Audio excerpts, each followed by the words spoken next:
Le président va venir inaugurer le centre hospitalier régional Amadou Tidiane Ba de Sédhiou. Avant cet hôpital, il y avait un établissement public de niveau 1 qui existait avec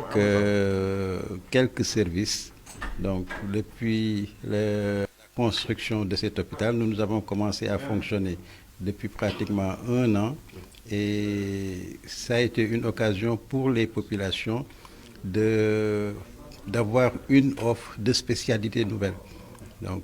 avant, il y avait certes la maternité gynéco qui était au niveau de l'EPS1.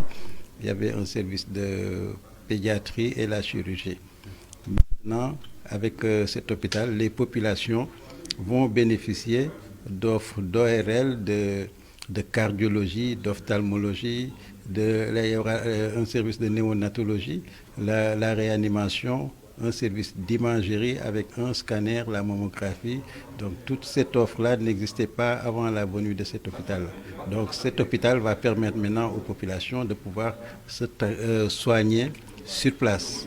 Et évidemment, peut-être que nous ne pourrons pas satisfaire toutes les demandes, mais en tout cas, pour la plupart, les populations pourront être prises en charge ici. Parce que nous, les populations que nous recevons, c'est des populations de la région de Sédhiou d'abord.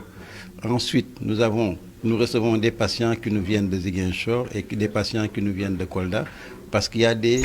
équipements qui sont là, qui n'existent pas dans ces hôpitaux-là.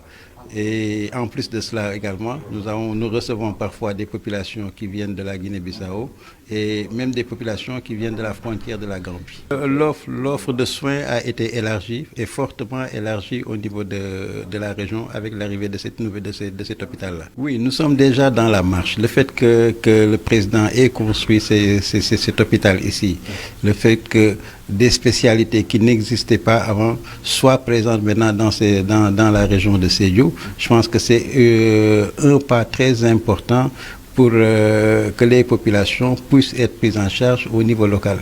Ça, je pense que vraiment, c'est quelque chose qu'il faut saluer. En tout cas, maintenant, nous sommes moins dépendants de Ziguinchor et de Kolda. Hôpital départemental, hôpital bi ñu am ni hôpital de niveau 2 la mooy hôpital régional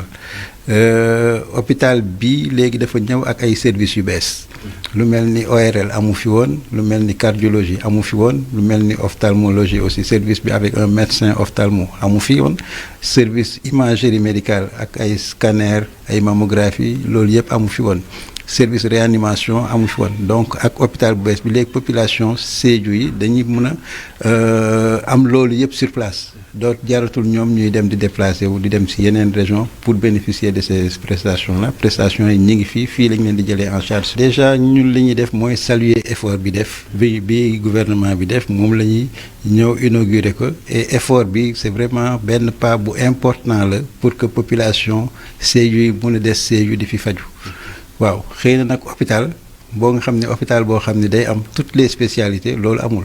donc offre bi soin bi dañ soo koy xool dañ koy analyser peut-être au niveau de la sous-région lu amul Ziguinchor na am fii lu manqué fii su amee Kolda donc même su déplacement di am mu nekk déplacement yoo xam ne ci distance yu ndaw la je pense que loolu moom moo gën a important et commencé nañu déjà li fi nekk nii am na leneen lu ko mottali moom mooy kii néphro ak hémodialyse am na benn centre de hémodialyse bu fi nekk fii ci région bi bu ñu rattaché hôpital centre boobu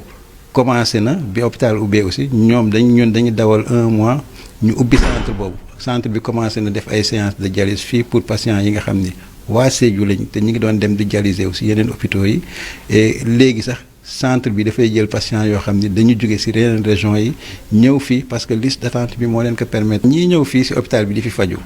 population Sédhiou la d'abord ñoom ñoo ci gën a bari mais su loolu weesoo am nañu population yuy jógee Ziguinchor am na ay population yuy ñëwee Kolda di ñëw di faju fii parce que soo demee ci yenn services yi am nañu quelques équipements parfois dañuy dem équipement boo xam ni amul Ziguinchor amul Kolda su boobaa ñoom ñi nekk ci services yooyu foofu ci région yi suñu soxloo benn yenn examen yi dañ koy bindal mu ñëw def ko fii ñu delluwaat ñoom ñu continuer seen prise en charge donc waa Ziguinchor yi dinañ di ñëw waa Kolda dinañ di ñëw mais aussi si patients yi ñëw fii am na ñuy jóge Guinée-Bissau même si frontière Gambie bi am na ay patients yu fay jóge di ñëw ci hôpital bi. leen di remercier. Merci beaucoup. Merci.